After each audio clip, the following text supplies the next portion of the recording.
अब हम भारतीय राष्ट्रीय आंदोलन का सेकंड पार्ट शुरू करते हैं। इसमें गांधी जी का आगमन होता है भारत में, जो कि दक्षिण अफ्रीका में गए हुए थे और वे भारत लौटते ही यहाँ की राजनीति में कार्यरत हो जाते हैं। पहले हम गांधी जी के जीवन के बारे में कुछ महत्वपूर्ण बातें जान लेते हैं। इनका पूरा नाम मोहनदास करमचंद गांधी था। इनका जन्म 2 अक्टूबर 1869 ईस्वी में हुआ था। इनकी माता का नाम पुतलीबाई था और पिता का नाम करमचंद गांधी। इनका जन्म स्थान गुजरात में पोरबंदर में है। इनका विवाह 1883 ईस्वी में हुआ था कस्तूरबा गांधी जी के साथ। इनके जो आध्यात्मिक गुरु थे वो लियो टॉल्स्टॉय थे और जो राजनीतिक गुरु थे वो गोपाल कृष्ण गोखले थे। इसमें कंफ्यूज नहीं होना बेटा। और जो इनकी शिष्या थी वो मीराबाई बेन थी। ये कानून की पढ़ाई करने के लिए इंग्लैंड चले गए थे और वहाँ से लौटकर ये दक्षिण अफ्रीका चले गए थे अब्दुल्ला के मुकदमे लड़ने के लिए। वहाँ पर इन्होंने अपने जीवन का पहला सत्याग्रह किया था। उस सत्याग्रह के दौरान इनको जेल भी हो गई थी दक्षिण अफ्रीका में, जो कि इनका जेल का पहला अनुभव था। उसके बाद इसमें इनको काफ़ी हद तक विजय हासिल हुई थी। भारतीय राष्ट्रीय आंदोलन के दौरान गांधी जी ने कई सत्याग्रह किए, जिनमें से पहला सत्याग्रह उनके जीवन का था। प्रथम सत्याग्रह इनके जीवन भारत में चंपारण सत्याग्रह था, जो कि 1917 में किया बिहार में। यहाँ पे क्या मुद्दा था कि यहाँ के जो किसान थे उनको एक अपने खेतों के बड़े हिस्से पर नील उगाना पड़ता था और वो भी फिर अंग्रेज़ों की मनमर्जी के हिसाब से उनको देना पड़ता था। यहाँ पे अंग्रेज़ डायरेक्ट इनसे नील नहीं खरीदते थे। बीच में उन्होंने जो मालिक या जमींदार निर्धारित कर रखे थे वो अपनी मर्जी के कीमतों पर इन किसानों से फिर नील वसूलते थे। इससे किसानों की स्थिति बहुत ख़राब हो रखी थी। ये जो पद्धति थी इसको ही 3 कटिया पद्धति कहा जाता था। वहाँ के ही एक किसान ने जिनका नाम था राजकुमार शुक्ला, उन्होंने गांधी जी से निवेदन किया कि वो वहाँ पर आए, चंपारण में आए और इस सत्याग्रह में उनका मार्गदर्शन करे। गांधी जी ने उनके प्रस्ताव को मंजूर किया और वो चंपारण में पहुँचे और उन्होंने वहाँ पे सत्याग्रह शुरू किया। सरकार ने इसकी तरफ ध्यान देते हुए वहाँ पे एक आयोग का गठन किया, जिसमें गांधी जी भी एक सदस्य थे और वहाँ पे इसकी जांच की गई क्या किसानों को वास्तव में इससे हानि हो रही है। तो इसमें पाया गया कि हाँ, वास्तव में हानि हो रही है किसानों को और ये 3 गठिया जो भी व्यवस्था थी वहाँ पे समाप्त की गई और जो उनसे पैसा वसूला गया था किसानों से उसका 25% उनको वापस दिलवाया गया। ये भारत में गांधी जी की पहली बड़ी उपलब्धि थी। इस सत्याग्रह के समय ही रविंद्रनाथ टैगोर ने इनको महात्मा कहकर बुलाया था। भारत में चंपारण यहाँ पर है, जो कि पहला सत्याग्रह किया था। देखो जो सत्याग्रह है उनके ऐसे मैंने निशान बनाए हैं और जो भी ये कांग्रेस के अधिवेशन हुए थे उनके गोल निशान है, ताकि आपको कन्फ्यूजन ना हो। गांधी जी ने 1918 में अहमदाबाद मिल आंदोलन में मज़दूरों का सहयोग किया था। इसमें जो मुख्य मुद्दा था वो प्लेग के बोनस को लेकर था। प्लेग ख़त्म होने के बाद जो मिल के मालिक थे वो चाहते थे कि अब बोनस को समाप्त कर दिया जाए, पर मज़दूर थे वो इसको समाप्त करना नहीं चाहते थे, वो इसकी लगातार मांग कर रहे थे। तो गांधी जी ने मज़दूरों को सलाह दी कि वो हड़ताल पर चले जाए, क्योंकि गांधी जी का मानना था कि प्रथम विश्व युद्ध के बाद महंगाई काफ़ी हो चुकी थी। इससे बोनस मिलने पर जो मज़दूर थे उनको अपनी जीविका चलाने में कुछ आसानी होती, पर जो मालिक थे वो नहीं माने और इस केस को न्यायालय में ले गए, जहाँ पे जो न्यायाधीश ने मज़दूरों के हक़ में फ़ैसला लिया और 35% बोनस मज़दूरों को देना तय किया। अहमदाबाद यहाँ पर है और यहीं पर जो मिल आंदोलन हुआ था वो यहीं पे हुआ था मज़दूरों का। खेड़ा सत्याग्रह में मामला ये था कि गुजरात में किसानों की फसल खराब हो गई थी, किंतु जो सरकार थी वो लगान माफ़ नहीं कर रही थी। तो इससे गांधी जी ने कहा कि जब तक सरकार लगान माफ़ नहीं करती है, कोई भी किसान लगान ना दे। गांधी जी के इस प्रयास से सरकार ने ये आदेश दे दिया कि सिर्फ उन्हीं किसानों से लगान वसूला जाए जो लगान दे सकते हैं। तो गांधी जी ने अपना संघर्ष वापस ले लिया। इस खेड़ा सत्याग्रह में जो सरदार वल्लभ भाई पटेल थे, उन्होंने भी गांधी जी के साथ साथ अहम रोल इस सत्याग्रह में निभाया था। भारत में खेड़ा यहाँ पर है, यहाँ पर ही खेड़ा सत्याग्रह हुआ था। अंग्रेजी सरकार 1919 में भारत में क्रांतिकारियों को नियंत्रित करने के लिए रोलेक्ट एक्ट लेकर आई। इसे फरवरी 1919 में ये कानून पारित हुआ। इस कानून के तहत सरकार को किसी भी व्यक्ति पर बिना मुकदमा चलाए जेल में डालने का अधिकार प्राप्त हो गया था।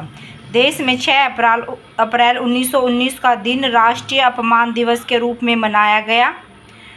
देश में प्रदर्शन और हड़तालें शुरू हो गई। सारे देश में व्यापार की गति धीमी पड़ गई। भारत की जनता ने एकजुट होकर ऐसा व्यापक विरोध पहले कभी नहीं किया था। सरकार ने बर्बरतापूर्वक दमन शुरू किया, मतलब सरकार इसको अपने हथियारों और अत्याचार करके जनता पर इसको दबाने की कोशिश कर रही थी। बहुत सारी जगह पर तो लाठीचार्ज किए गए। इस कानून को, रोलेक्ट एक्ट कानून को काला कानून के नाम से भी जाना जाता है और इस कानून के बारे में कहा जाता है कि यह कानून बिना वकील, बिना अपील तथा बिना दलील का कानून है, कि व्यक्ति को इसमें ना तो अपना पक्ष रखने की कोई भी मतलब वो छूट नहीं मिलती है, उसको सीधा जेल में डाल दिया जाता है। देश के हर एक तबके ने इसका विरोध किया और बड़े बड़े नेताओं ने इस पर टिप्पणी की तथा विभिन्न नेताओं ने उनको जो उपाधि अंग्रेजों की तरफ से मिली हुई थी वो त्याग दी। जैसे कि रविंद्रनाथ टैगोर ने सर की उपाधि त्याग दी, जिसके पश्चात विधान परिषदों का बहिष्कार प्रारंभ हो गया। विद्यार्थी और अध्यापकों ने स्कूल कॉलेज छोड़ दिए। लोगों ने अपनी सरकारी नौकरियां छोड़ दी। वकीलों ने अदालतों का बहिष्कार किया। सारे देश में सार्वजनिक हड़तालें हुई। गांधी जी ने एक व्यापक स्तर पर असहयोग आंदोलन की स्थापना की थी और असहयोग आंदोलन के दौरान ही ये सब घटनाएं घटित हो रही थी। जब असहयोग आंदोलन अपनी चरम सीमा पर था तो उस समय पर जो अंग्रेजी सरकार थी वो इसको पूरे बल के साथ दबाने की कोशिश कर रही थी। उत्तर प्रदेश के गोरखपुर जिले में स्थित चौरी चौरा नामक स्थान पर 5 फरवरी 1922 को एक हिंसक घटना घटित हुई। भीड़ ने इसका विरोध करते हुए पुलिस की चौकी में आग लगा दी, जिसमें 22 सिपाही थे और वो अंदर ही जिंदा जल गए। इस घटना के बाद गांधी जी ने इस आंदोलन को वापस लेने का निर्णय किया और गांधी जी ने 12 फरवरी 1922 को बारदौली में कांग्रेस कार्य समिति की एक बैठक बुलाई गई, जिसमें इस आंदोलन को वापस लेने का प्रस्ताव पास कर दिया गया। इस तरह ये आंदोलन समाप्त हो गया। बहुत सारे कांग्रेस के बड़े बड़े नेता नहीं चाहते थे कि ये आंदोलन वापस लिया जाए, क्योंकि वो मानते थे कि उसी समय पर भारत को स्वतंत्रता मिल सकती थी और इसका विरोध करते हुए चित्तरंजन दास और मोतीलाल नेहरू ने इस कांग्रेस से इस्तीफा दे दिया और अपनी अलग पार्टी स्वराज पार्टी का गठन किया। अंग्रेजी सरकार में भारत में संवैधानिक उपचारों के लिए एक कमीशन की स्थापना की गई, जिसको साइमन कमीशन का नाम दिया गया। इसमें जितने भी सदस्य थे वो सब अंग्रेजी थे, भारतीय इसमें कोई सदस्य नहीं था। भारतीयों ने इस कमीशन का विरोध किया। यह कमीशन 3 फरवरी 1928 को तथा 1929 को भी भारत में आया। इसके विरोध में भारतीयों ने काफ़ी प्रदर्शन किए, गो बैक के नारे भी लगाए। 27 मई 1930 को इस कमीशन ने अपनी रिपोर्ट सौंपी, जिसमें निम्न सिफारिशें की गई। पहली, केंद्र में भारतीयों को कोई भी उत्तरदायित्व नहीं दिया जाना चाहिए। द्वैध शासन व्यवस्था भारत में समाप्त करके उत्तरदायी शासन व्यवस्था लागू की जानी चाहिए। भारत के लिए एक संघीय संविधान होना चाहिए। उच्च न्यायालय को भारत सरकार के नियंत्रण में कर दिया जाए और प्रत्येक 10 वर्ष के बाद दोबारा से एक कमीशन बना के और आयोग की नियुक्ति की जानी चाहिए जो संवैधानिक उपचार कर सके। जी द्वारा स्वतंत्रता आंदोलन 3 मुख्य बड़े स्तर पर चलाए गए। ये तीनों आंदोलन पूरे देश के स्तर पर चलाए गए थे। पहला आंदोलन था असहयोग आंदोलन जो कि 1920 में चलाया गया। असहयोग का मतलब होता है कि हम आपको सहयोग नहीं करेंगे। दूसरा आंदोलन सविनय अवज्ञा आंदोलन 1930 में चलाया गया। इसका मतलब ये था कि हम आपको सहयोग तो करेंगे ही नहीं, आपकी आज्ञा का पालन भी नहीं करेंगे। और तीसरा आंदोलन था भारत छोड़ो आंदोलन जो 1942 में चलाया गया। इसका मतलब ये था कि आपकी यहाँ पे कोई ज़रूरत नहीं है, आप भारत को खाली करो और यहाँ से जाओ, हम अपने देश का शासन खुद चलाएंगे। तो असहयोग आंदोलन हम कर चुके हैं। अब हम सविनय अवज्ञा आंदोलन करेंगे। सविनय अवज्ञा आंदोलन करने का मुख्य कारण यह था कि गांधी जी ने अंग्रेज़ों के सामने 11 मुख्य मांगें रखी थी जो कि आम व्यक्ति के जीवन से ही संबंधित थी, जो इस तरह है जैसे कि पहली राजनीतिक बंदियों की रिहाई, दूसरी सेना के व्यय, जो सेना पर व्यय इतना अधिक होता था उसकी 50% कटौती की जाए, तीसरी सिविल सेवा के वेतनों में भी 50% कटौती की जाए, चौथा आपराधिक गुप्तचर विभाग में सुधार किया जाए और शराबबंदी पूर्णतः बंद की जाए, हथियार कानून में सुधार किया जाए, कपड़ा उद्योग को संरक्षण प्रदान किया जाए क्योंकि जो भारतीय कपड़ा उद्योग था वो पिछड़ता हुआ जा रहा था अंग्रेज़ों के उद्योगों के सामने। तटीय नौवान को भारतीयों के लिए आरक्षित किया जाए, नमक कर एवं नमक पर सरकारी एकाधिकार को समाप्त किया जाए, भू राजस्व में 50% की कटौती की जाए। पर अंग्रेज़ों ने इसको नज़रअंदाज किया और इस पर कोई भी प्रतिक्रिया गांधी जी को नहीं दी। गांधी जी ने इस आंदोलन के दौरान भी अपनी पहले की ही रणनीति अपनाई, अहिंसक रहते हुए असहयोग करना। उन्होंने नमक का इसमें से जो नमक की मांग थी वो वाला मुद्दा आंदोलन के लिए चुना क्योंकि जो नमक है वो सभी व्यक्तियों से जुड़ा हुआ है। अमीर गरीब जात पात सभी धर्मों के व्यक्ति इस आंदोलन में सम्मिलित हुए। और ये भी बात है कि जो एक छोटी सी चीज़ नमक है आम दिनचर्या की, उस पर भी अंग्रेज इस पर टैक्स लगा रहे थे जो कि अमानवीय था। महात्मा गांधी ने अपना जो ये आंदोलन था ये 12 मार्च 1930 को शुरू किया अपने 78 साथियों के साथ और 6 अप्रैल 1930 तक उन्होंने ये यात्रा की। गांधी जी ने अपनी ये यात्रा साबरमती आश्रम से लेकर और यहाँ दांडी के इधर आके इन्होंने तट पर नमक आकर बनाया था और कानून का उल्लंघन किया था। यह आंदोलन दिसंबर 1929 में शुरू किया गया था और 1930 में ये अपने चरम स्तर पर था। इस आंदोलन का मकसद था जो वो ब्रिटिश सरकार के आदेशों का पूरी तरह से विरोध करना था। इस आंदोलन के द्वारा यह तय किया गया था कि 26 जनवरी को पूरे देश में स्वतंत्रता दिवस के रूप में मनाया जाएगा। और सबसे बड़ी उपलब्धि ये थी कि इस आंदोलन के बाद अंग्रेज़ों ने भारत को आज़ादी देने के बारे में सोचना शुरू कर दिया था। इस सविनय अवज्ञा आंदोलन की जो गांधी जी ने वापस लिया था वो 5 मार्च 1931 को गांधी इरविन समझौते के बाद लिया था। इस समझौते के तहत सरकार ने कुछ रियायतें दी तथा जो भी गांधी जी की कुछ मांगें थी वो मान ली गई थी और जो राजनीतिक कैदी थे उनको भी इसमें शामिल किया गया था, उनको भी स्वतंत्र कर दिया गया था।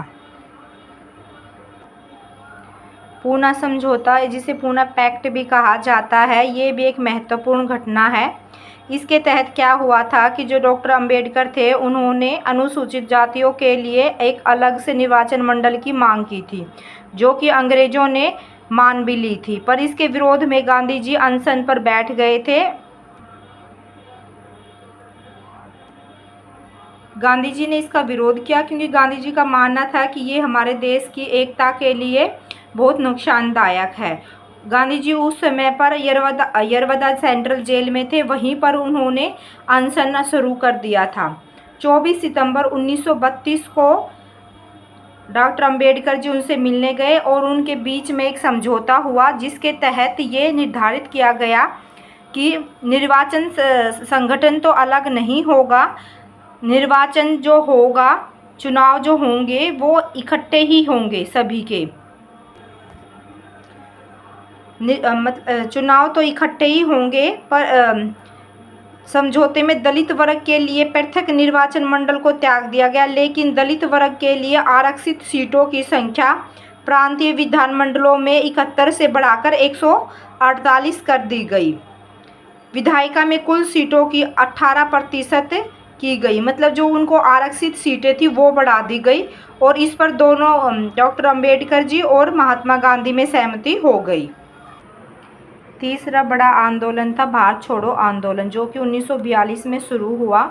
इसका शुरू करने का मुख्य कारण ये था कि द्वितीय विश्व युद्ध शुरू हो चुका था और मित्र राष्ट्रों का ब्रिटेन पर ये दबाव था कि वो भारत को भी इसमें शामिल करे, पर जो भारत के नेता थे वो बिल्कुल इसके लिए तैयार नहीं थे। वो कह रहे थे पहले हमें स्वतंत्रता प्रदान करो, उसके बाद ही हम इसमें आपका साथ देंगे। भारत को तैयार करने के लिए अंग्रेज़ों ने एक क्रिप्स प्रस्ताव या क्रिप्स मिशन आयोग का गठन किया, जो कि भारत में आया। उसने अनेक प्रलोभन भारत के नेताओं को दिए, पर उस पर कोई भी ना मुस्लिम लीग तैयार हुई और ना ही कांग्रेस, क्योंकि वो आज़ादी देने का वादा बाद में कर रहा था भारत को विश्व युद्ध में विजय के प्राप्त।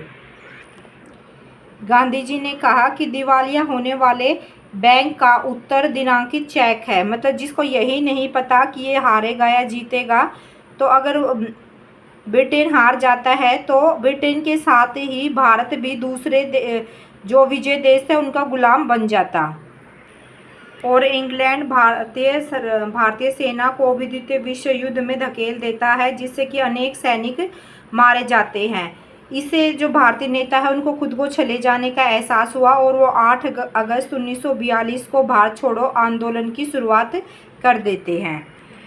इस आंदोलन के दौरान गांधी जी ने करो या मरो का नारा दिया, अर्थात गांधी जी ने इसमें अभी तक जो अहिंसा का वो करते आ रहे थे आह्वान, इसमें कहा कि आप या तो इसमें विजय प्राप्त करो, भारत से अंग्रेजों को धकेल दो, या फिर इस आंदोलन के दौरान प्रयास करते हुए मृत्यु को प्राप्त हो जाओ। भारतीय राष्ट्रीय आंदोलन के दौरान कांग्रेस के बड़े बड़े नेताओं को उठाकर जेल में डाल दिया गया। महिलाओं और बच्चों पर भी इस आंदोलन के समय अंग्रेजों द्वारा अत्याचार हुए और अनेक लोगों को बंदी बनाकर जेल में डाल दिया गया। अनेक लोगों को लाठीचार्ज व बंदूक गोलियों से मार भी दिया गया था।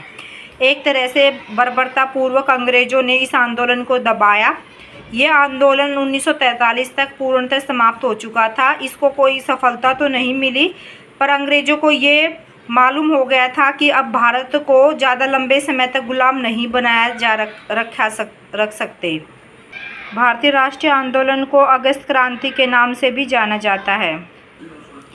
इस तरह हमने देखा कि भारत को स्वतंत्रता दिलाने में गांधी जी की अहम भूमिका रही।